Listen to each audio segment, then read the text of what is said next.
Hello friends, हम लोग next chapter देखते हैं। जीवन की निरंतरता, कोशिका विभाजन ए। इनमें से कौन सा न्यूक्लियोटाइड्स के रासायनिक संगठन के बारे में सत्य है? इसका ऑप्शन नंबर डी हो जाएगा।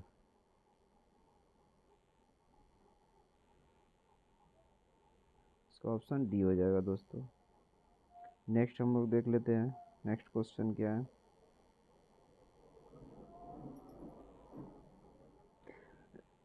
और ये सारे क्वेश्चन एग्जाम में आए हुए हैं दोस्तों। गुणसूत्र के अंतिम भाग का नाम बताइए। टेलोमियर। नेक्स्ट क्या है? सही जोड़ों का चुनाव करें। सही जोड़ा क्या हो जाएगा? टेलोफेज। केंद्रीय झिल्ली तथा केंद्रिका का पुनः प्रकट होना, डी।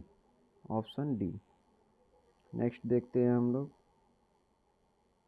निम्न दो घटनाएं माइटोटिक या माइटोसिस कोशिका विभाजन के कार्योकाइनेसिस में किन दशाओं या अवस्थाओं में होता है? उनका निम्न विकल्प में से निर्धारित कीजिए। 2020 में आया हुआ क्वेश्चन है। इसका उत्तर ख हो जाएगा, एनाफेज।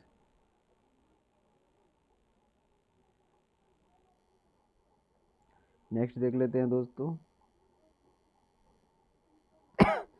मनुष्य के शरीर में माइटोसिस कोशिका विभाजन से निर्मित नवीन संतति कोशिका में प्रत्येक गुणसूत्र का निर्माण हेतु कितने डीएनए अणुओं की संख्या कुंडलित होती है? तो सिर्फ एक।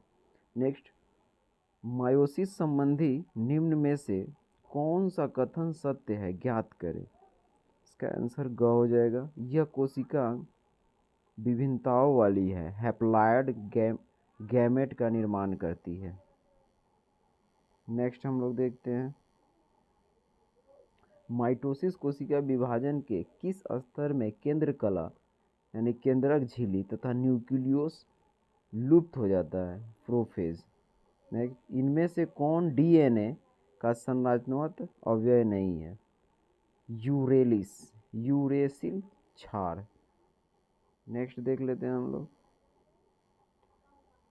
अपने माइटोसिस कोशिका विभाजन की एक दशा में दो सिस्टर क्रोमेटिड को अलग होते हुए देखा, वह अवस्था है एनाफेज। नेक्स्ट, निम्न में से कौन समसूत्री विभाजन का लक्षण है? 2n डैश 2 ख। जीन का अवयव है sugar plus nitrogen plus H3PO4। Next देख लेते हैं हम लोग। निम्न में से कौन सही है? G1 plus S plus G2 बराबर अंत अवस्था। माइटोसिस कोशिका विभाजन की इस अवस्था में द्विध्रुवीय स्पिंडल बनाता है, मेटाफेज। नेक्स्ट देख लेते हैं हम लोग। कोशिका चक्र की किस अवस्था में डीएनए का संश्लेषण होता है? एस अवस्था में। कोशिका विभाजन के दौरान तुम किसी स्पाइंडल फाइबर का गठन नहीं देखे हो। इस प्रकार का विभाजन कहलाता है एमाइटोसिस। नेक्स्ट देख लेते हैं हम लोग। मानव की द्विगुणित शारीरिक कोशिकाओं में क्रोमोसोम की संख्या है 2n बराबर 46। यदि किसी पौधे की शारीरिक कोशिकाओं में क्रोमोसोम की संख्या 14 हो तो माइटोसिस की कोशिका विभाजन के पश्चात पुत्री कोशिकाओं के क्रोमोसोम की संख्या कितनी होगी? 14। सेम रहता है। नेक्स्ट चैप्टर देख लेते हैं, बी और सी, प्रजनन एवं वृद्धि। इनमें से क्रॉस प्रांगत क्रिया के सापेक्ष सही जोड़ा है पक्षी प्रांगण या प्लास फूल। नेक्स्ट, फर्न के पीढ़ी एकांतरण के बीजाणु उत्पादन के स्तरों में निम्न में से कौन सा स्तर शामिल नहीं है? प्रोथैलस। नेक्स्ट देखते हैं। निम्न कथनों में से कौन सा क्रॉस परागण के बारे में असत्य है? बीजों के अंकुरण के दर को बढ़ाता है। नेक्स्ट देखते हैं हम लोग। निम्न में से लैंगिक तथा अलैंगिक प्रजनन के अंतर की जांच करें और सही उत्तर का चुनाव करें। देख लेते हैं इसका हो जाएगा ऑप्शन क्या हो जाएगा, 2 और 3। इसका ऑप्शन क्या होगा, 2 और 3। नेक्स्ट, निम्न में से कौन सा प्रांगत का गुण है, चुनाव करें। परागण कणों का अपच या क्षति ज़्यादा होती है। नेक्स्ट, निम्न में से ए माइटोसिस कोशिका विभाजन के सही लक्षण का चुनाव करें। घ नंबर होगा, गुणसूत्र तथा स्पिंडल तंतु का निर्माण नहीं होता है। नेक्स्ट, निम्न में से सही जोड़े का चुनाव करना है, खंडन और स्पाइरोगाइरा।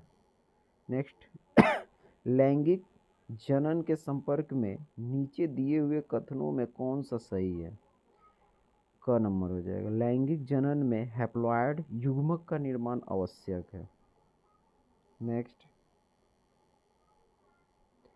जनन अंग एवं जनन ग्रंथि की परिपूर्णता मानव शरीर के विकास की कौन सी अवस्था में होती है, प्रौढ़ अवस्था में।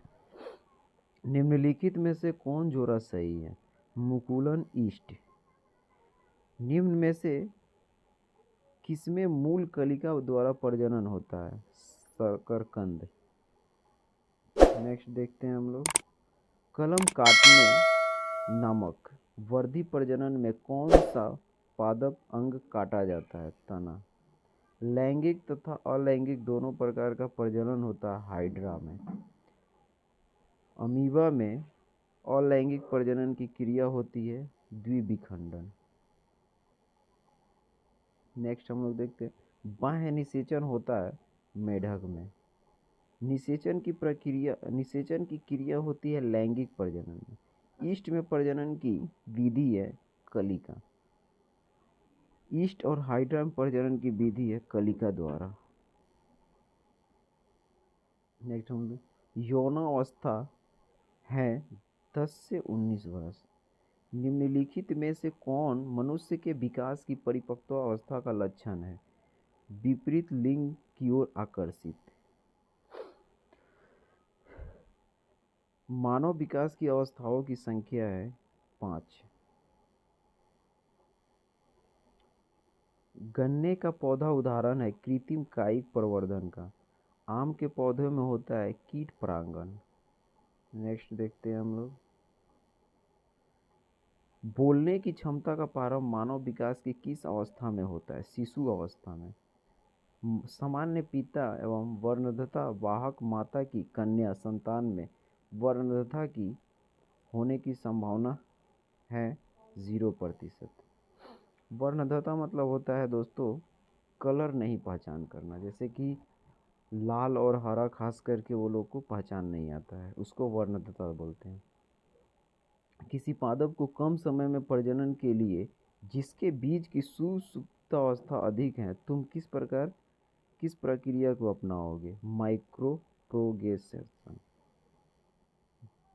नेक्स्ट,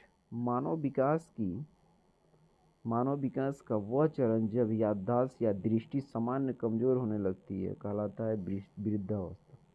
इस प्रजनन में सूत्री और अर्धसूत्री दोनों प्रकार का कोशिका विभाजन होता है लैंगिक। कौन पौधों को अर्धवायीय तना द्वारा वर्धी प्रजनन कराता है, जलकुंभी। इनमें से किसमें कलम विधि अपनाई जाती है, आम। पक्षी द्वारा पर परागण होता है सीमूल। निम्नलिखित में से कौन वायु द्वारा परागण करने वाली नहीं है, धान। दोस्तों आज इतना ही लास्ट, नेक्स्ट क्लास में करेंगे और आगे। अच्छा लगे वीडियो तो सब्सक्राइब कर लेना चैनल को। थैंक यू, धन्यवाद।